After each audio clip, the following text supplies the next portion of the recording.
Hello, Nick.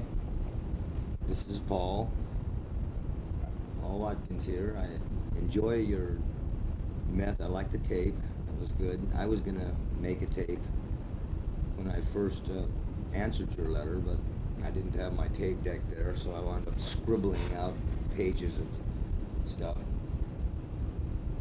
Anyway, I guess I just got done listening to the tape. I got it this morning, and I'm generally impressed. My initial impressions are very good. I feel really relaxed about this, and I guess I'd first of all like to explain why the hostile tone in my letter. First of all, Brooks had mentioned your name. I remember a couple of years ago, last time I saw him, and the last time I saw him, there was some real weirdness, all buttered over with sweetness. I'll perhaps get into that. Anyway, he had mentioned your name, and so I got the impression from the letter that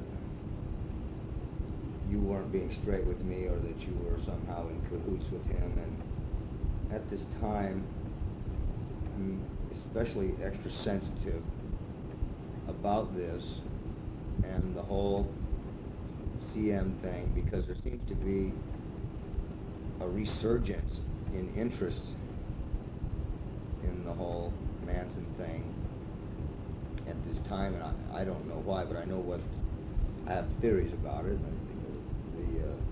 His book probably, and some of the stuff that's been going on in the media, some of the TV shows and interviews and stuff, this probably has something to do with it. But also I think there is sort of a resurgence of the 60s in general. And but whatever, on my end, what I'm getting is more inquiries from different people, occasionally penetrating my screen of privacy that I have. I know it doesn't seem like I really have much of a screen of privacy, since in my book there was at the back of the book there was a reference to where I live. So Paul now lives in Tacoma, California, although the book was out 10 years ago. Anyway, whoever read it could find Tacoma on the map and say, oh, that's where he lives, in the Death Valley area. That was not written by me. That was a little footnote that was put on there by the publisher, and I really didn't like that. It really made me mad, because I saw it as a violation of my privacy, and I went through writing the whole book without mentioning where I was, and very little reference to Tacoma and Shoshone. I thought I did a pretty good job of maintaining my privacy in the book, and then they turned right around and published that in the book. That was one of the problems that I had with that publishing company. At this time, I bought the publishing rights back from the publishing company, and I have those again in the copyrights, of course. So, why I was so sensitive, I feel like I should explain a little bit, is that some of these people that have, usually when they tenaciously find out how to get a hold of me, they are just normally a young person who was born 20 years ago and has this fascination for the whole case, the whole scene, the whole Manson scene, and what it symbolizes, and oftentimes they're quite lost and looking for direction. There, I hope we fixed that. I'm having a little trouble with my tape deck here. Anyway, oftentimes they're lost, looking for direction, and I'm really not in the business of counseling people, although I do sometimes try a little bit. and you can't help it. Most of the time, you can't help but seeing when I run into somebody who's suicidal or whatever, and they're usually quite innocent. Their assassination's not going to take them anywhere dangerous. A lot of times they've written Charlie, and once they've got a letter through to me, I sometimes answer them, or if they get a phone call or something through, I have to talk to them, and usually try to cool them out. Anyway, there's just been more of that here lately. And there's been this Dominique. Now, you said in your letter that there was a Dominic, and then in your tape you described it was a male.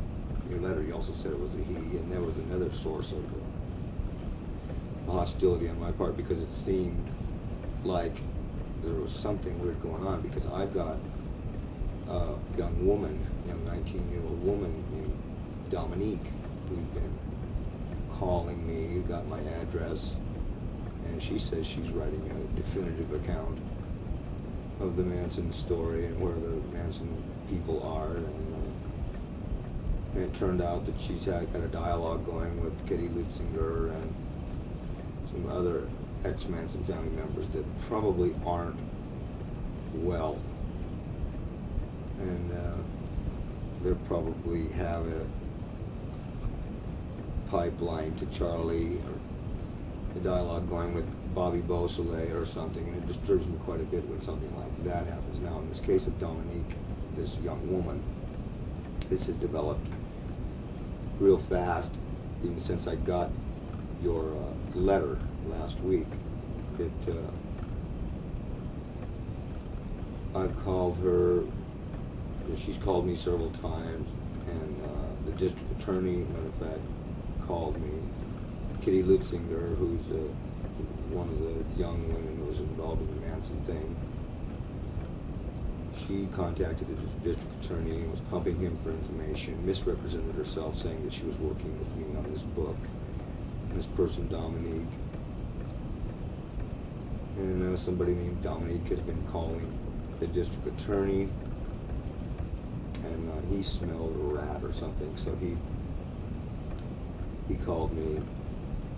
Anyway, so I talked to this woman Dominique this morning. Apparently the young woman Dominique, I have to believe her at this point. She seems to be a 19-year-old woman, a friend of Sharon Tate's mom, and she's sort of grew up around this stuff, talked about it over the dinner table and whatnot. Now she wanted to sort of write about it in the sense of, well, it wasn't necessarily a bloodthirsty cult, it was a bunch of young people that were sucked in by this man and influenced to do what they did. I didn't understand how she expected to get the ear of a publisher, how she expected the public to accept a book like that. But anyway, it looked like when she got a hold of Kitty Lutzinger, she was being manipulated by Kitty. Once she realized this, she started engaging in some damage control here. And also, apparently, she says that her friend Dominic, the young man, she went to school with him, and that she's been talking with him about this thing. And so that incongruity seems to be rectified at this time. According to what she told me this morning on the phone, that there's a Dominic and there's a Dominique, and they are friends and they've been collaborating. But she also claims that she didn't give Dominic my address, and that she got my address from Kitty Lutzinger. Well, I know where Kitty Lutzinger got it. She went through the district attorney and the ex-district attorney and the ex-district attorney's wife, and a long series of phone calls to the local police and the local real estate people, and finally she got my number.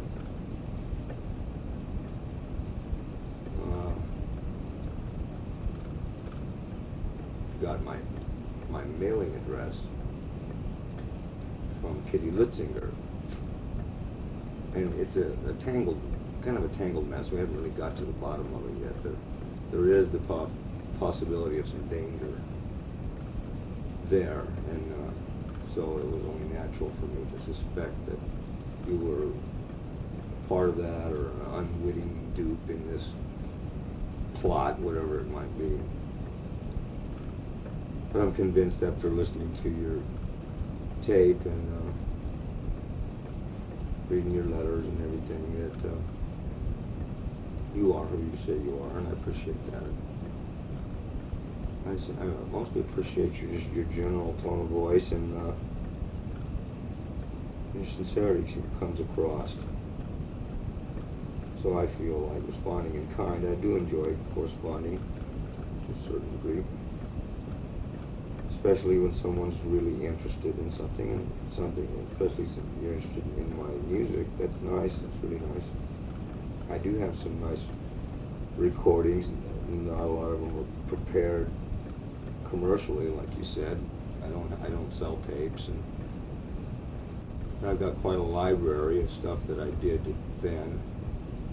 And a lot of it's not real high quality studio stuff. Some of it is, but it's not all transcribed onto cassettes. I don't even have one extra cassette of it that I can send you. I would, but I'll get some together, or we could get together and you could make some recordings of it. You've got to wade through volumes of reel-to-reels to find some decent material. Sometimes it's just practice sessions that go on and on. Sometimes they're intended to be masters, and they're quite clean. Anyway, about the music, yes, I've got some good music. You'll probably be interested in it. I'm not actively doing music right now. Haven't been for a while, for a few years. I probably will again. I do write some songs, and I play music with David Wells every once in a while. David and I have remained good friends. I don't know if you met David, but really talented guy. Did a lot of work on Brooks and Jane's music, I guess you could say. He thought it was his too. But anyway, there's some nice stuff there. Some of it I really like. Some of the old stuff with me and Brooks playing was really nice. And there was a lot of harmony there. And I think you can appreciate, then I've explained why there was this suspicion on my part that you were up to some sort of no good or something. I hope you can understand that, and I appreciate that you didn't resent my suspecting you. I appreciate that a lot.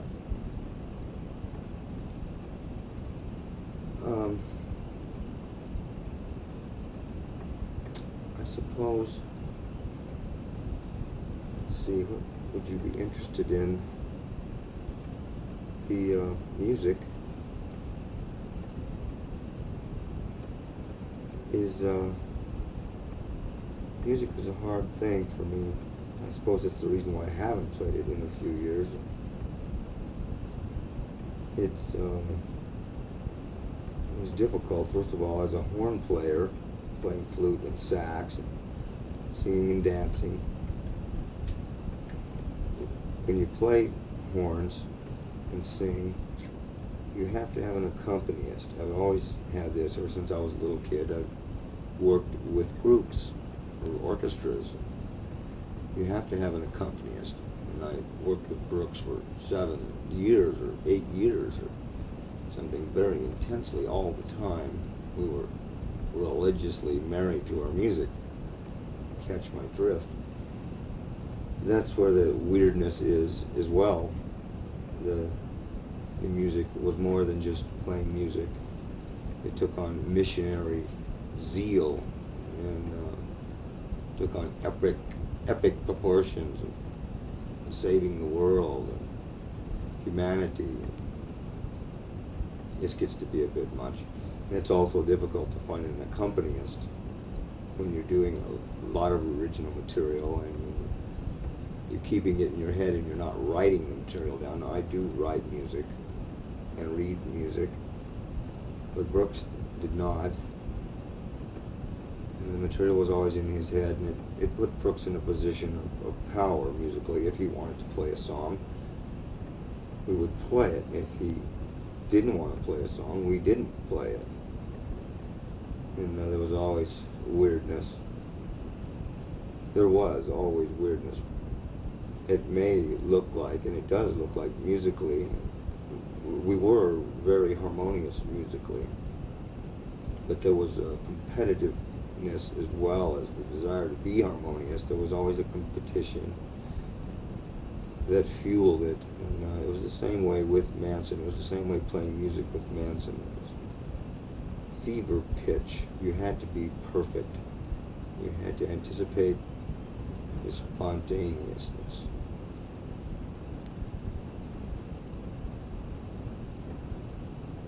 You had to really be on your toes. There was a lot of ad-libbing. A lot of those ideas we brought to our music. A lot of songs were written that way, were just ad-libbed. Yeah. I was proud of that. I ad-libbed all night sometimes when we didn't have the material to cover what was needed in a given gig. Sometimes we just make it up. It wasn't always really good, but you'd have to give us an A for effort anyway when you were watching. And only if we would have had this almost religious zeal to go after the music would we have endured such things, would we have even tried it. There was always that. And there was Crockett's ideas. Crockett was always a part of it, even though we still use some of the ideas that we were using from the Manson days about spontaneity, ad-libbing, and about not sticking to a particular beat, which is difficult with music. Charlie had this big thing about, it was a general prejudice against written music that followed normal time, just like 1, 2, 3, 4. It was always throw in a little something to throw you off, and some syncopated something.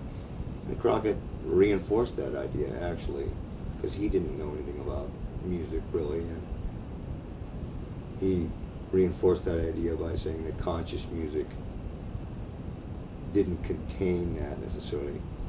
The only thing is, it's very difficult to make music, period, without having timing that is reliable and rhythmic. You could change it very often, but then you'd set up another rhythmic pattern, and there was always that anxiety, or oh no, am I doing conscious music, or is this getting mechanical? And there were a lot of anxieties involved in making music in that scene, and it was destined to fall apart, and it probably still is destined to not be commercially acceptable, no matter how good it gets, because as long as you're dealing with a lot of the ideas that keep it from becoming commercially acceptable, that it never will be. Not that people wouldn't like it, it's just that it's difficult to be managed when you're unmanageable, when you're wanting to do everything yourself and you know what's best for you all the time, when you're operating from this godlike position. It's difficult for anybody to manage you. In order to be commercially successful, you've got to have at least one manager. And there's always a trouble with the group, especially Brooks, to maintain control. Now I understand this to be a product of insecurity. I didn't at the time. I was always struggling along, and there was a lot of fighting going on. It never was really smooth with me and Brooks personally. There was a lot of animosity, I think most of it on his part, because it went back into the Manson family when I enjoyed a position that had a lot of advantages and power, I guess you can say, whereas Brooks wasn't able to function in a lot of cases, so therefore he was seen as sort of a hanger-on who couldn't do very much, couldn't function sexually or musically, or wasn't ever very assertive about anything, and generally screwed up. So as he began to get more and more rehabilitated and more power, he sort of took it out on me. And this came out many times, many ways. And just knowing that that's true doesn't make it go away. You know, we understood this, but it didn't quit. It would oftentimes wind up sabotaging record deals that we were into, and it got to be sadder and sadder. There was something wrong. So I eventually just pulled away. I guess I got fired, I suppose you could say. Brooks just decided one day that he didn't need me anymore, so him and Jane just took off, went in their own direction. I went on for a while with David Wells and some other guys, and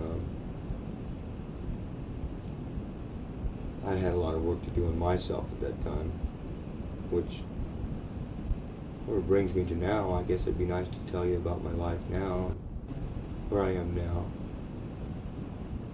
I could sense the concern in your voice about me having cancer. That disturbed you, and it seemed like an uncomfortable subject to you. It really isn't uncomfortable. I'm sorry if it's uncomfortable to you, but it really isn't an uncomfortable subject for me at this point, because I'm in a victorious position. I've got good remission going, apparently, from all the tests. I do extensive tests at UCLA. I go down there every few months. I did get a tumor on my neck almost 3 years ago, and it grew and grew, and I went through all kinds of stuff. I first went to Crockett, although I hadn't been working with him in a few years. I went to him because he was one of the people that I still very much trusted. I was still operating with a lot of those programs that I had gotten in the years that I worked with him, which probably led to getting the cancer in the first place, but we can get into that another time. It's just that I want to say it's not an uncomfortable subject, getting cancer. The tumor on my neck made me go into crisis situation, and crisis in the Chinese language has two characters, actually. One of the characters is the same character for opportunity, and in this case the cancer served me very well.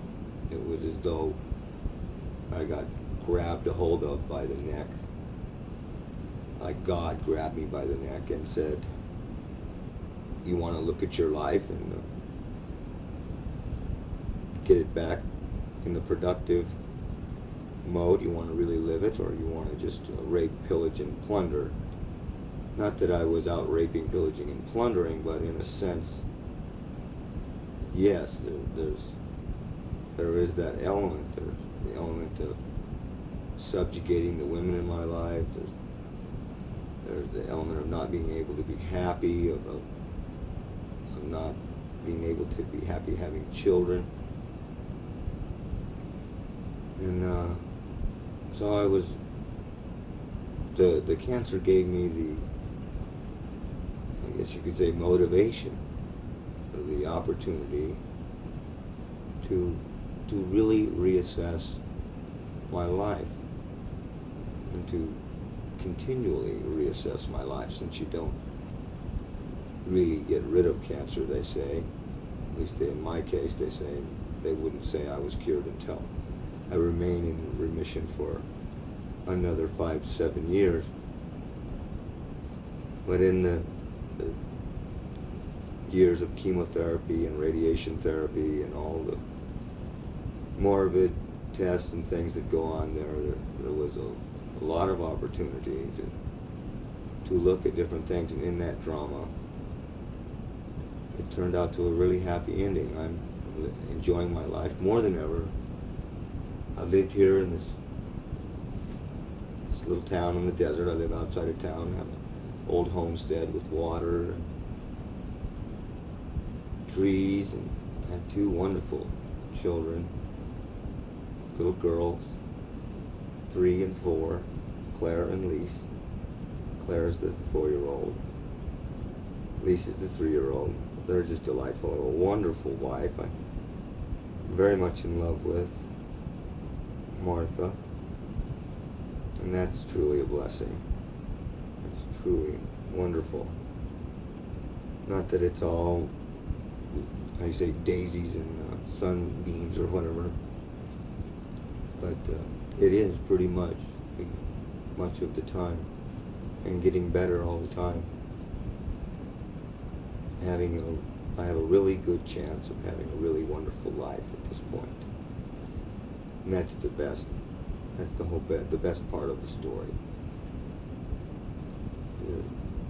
Well, I'm having a really wonderful life, and there's a very good chance that it will get better and go on for quite a while. So really don't be sad for me. I appreciate your prayers.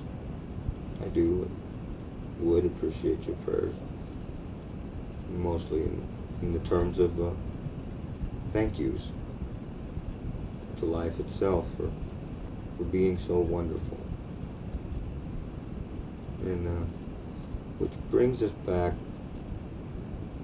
again to the danger in the Crockett type situation, and the danger with Crockett, and what I see that Brooks is most probably still suffering from, is when you define life, and you claim to be able to define life and explain all of life, it just gets to the point where there's no mystery in life, and you're stuck with your definition. And life doesn't lend itself to being easily defined, and there's always more. There's always more to learn. There definitely is mystery and magic, like you said. And this is a matter of fact. It isn't a voodoo, spooky thing like hubba hubba occultism, where we're all like a bunch of little kids telling each other scary stories about the supernatural. It is, in fact, wonderful and wide thing. Just keep learning more and more about it, and I suppose I share that with you, that I'm an avid lover of life. I suppose that's what's got me into so much trouble. But I'm not in trouble now, and that's the good part. I guess you'd be happy to hear that.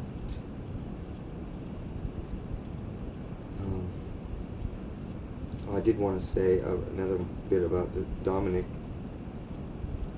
not the Dominique, but the Dominic, the young man. You said you'd appreciate that if I didn't give your address to different people.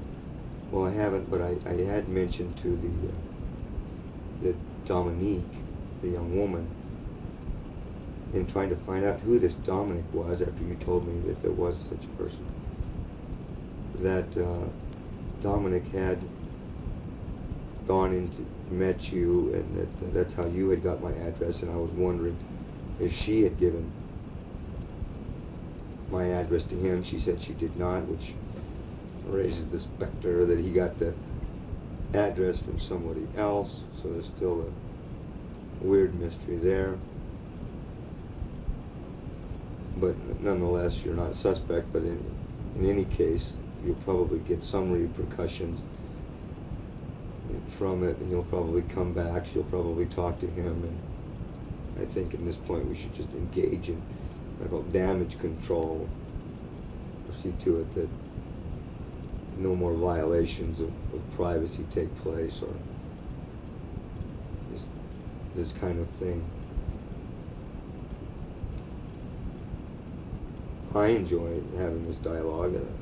You strike me as being somebody who's truly interested, and of course I'm more than flattered that you're interested in my art. But at this point, my art is living itself. I write. I write a little paper here. My wife and I publish a local paper. I'm the president of the Chamber of Commerce here. Very excited about that. And I'm learning a whole lot about these kind of things. I'm involved in economic development. I'm very involved with the community as far as its evolving goes. And this seems to be something that I'm blessed with, is this ability to be some sort of a leader or something. I've dealt with that ever since I was really young. I'm beginning to get a handle on it, what it means to be in a position of responsibility on several dynamics, several levels, that is, and have some influence in making life better for myself and my community. I'm venting my evangelical save the world thing now on a little more local level, making my life better and making the life of those around me better if I can. And I think I'm dealing from a much saner perspective than I ever have in my life. And I would have to say a lot of that is thanks to the cancer. And it's also thanks to my ability to have been able to rise to the occasion and see it as an opportunity for growth. And this ugly thing that I talked to you about, where Crockett is charging for counseling, is true, truer than you'd like to know about. He's been doing it now for a few years, and there's a lot of ugly stories, really sad stories of people that have been not helped, at least, and who are suffering, and who lost their property and a lot of their money to Crockett and Sylvie. And it paints a really ugly picture. I didn't really start seeing it until in the last couple of years when I was induced to look at it. I'm quite sure he's still up to it unless something really heavy has come down. Because I know that in cases like this, that you've got a lot invested in your own delusions of grandeur, that it takes something of crisis proportions to get you to question your program. So in that case, I guess I'm a little worried about Brooks, because it's almost for sure that he's under Crockett's influence in the last year or something. They all went up to Washington. Crockett and Sylvie had listened to somebody that said there was going to be a big earthquake and some apocalypse happen. And so they moved to Washington State, and they sort of called in all their people to go with them. I mostly see this that in a way, I see it like this: that Crockett hasn't been able to be successful at $100 an hour. They're just, the mixed up people haven't been flocking to him in droves while he was up there in Sunnyvale. And they weren't really able to make a lot of money. So he's got to do something in his old age to take care of himself. So he's sort of pulling back and pulling the people that are really hooked in with him, pulling them to him, and they're doing whatever they're doing.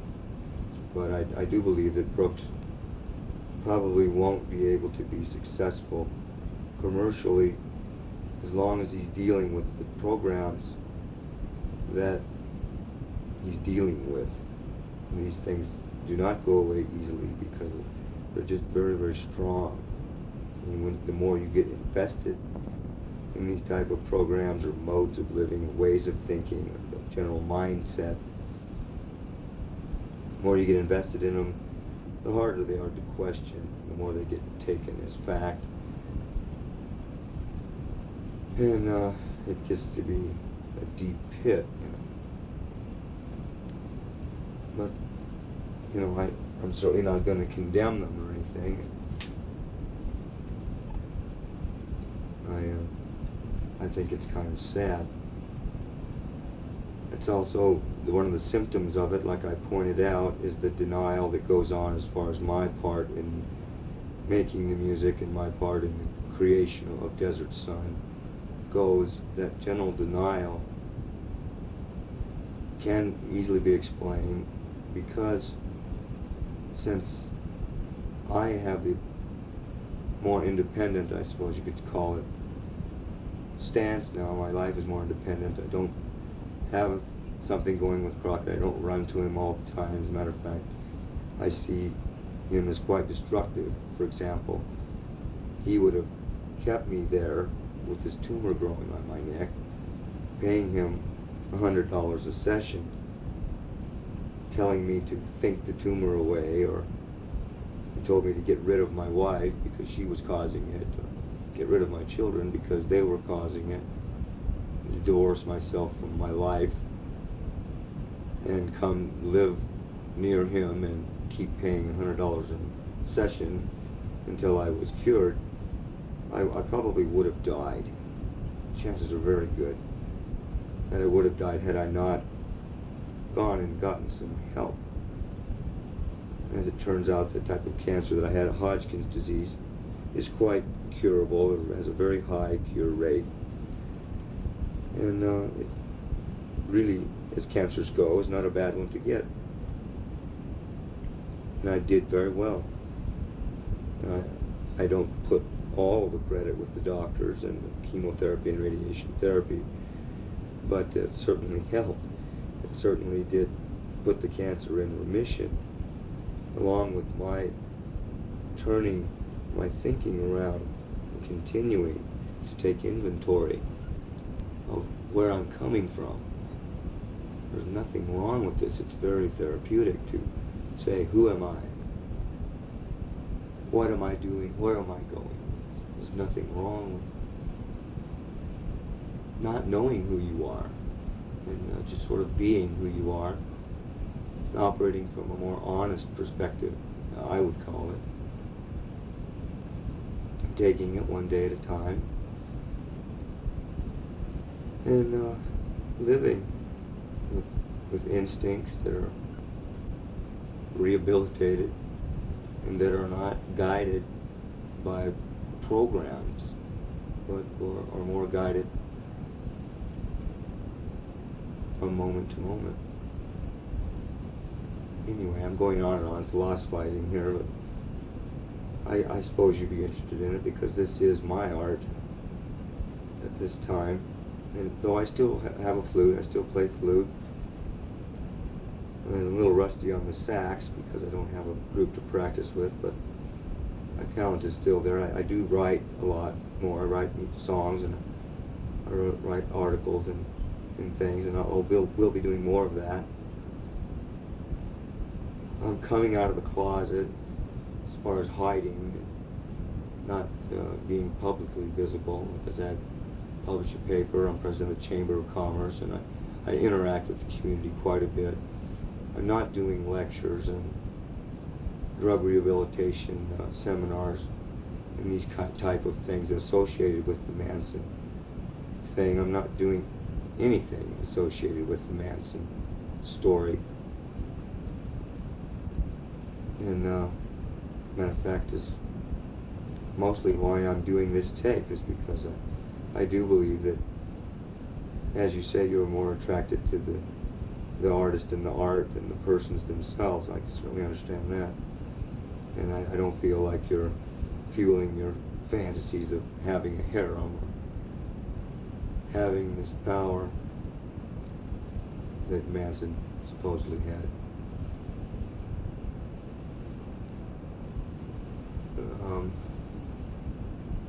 Anyway, I'm going on and on here. I guess I've got room on the tape, but I'm kind of enjoying it.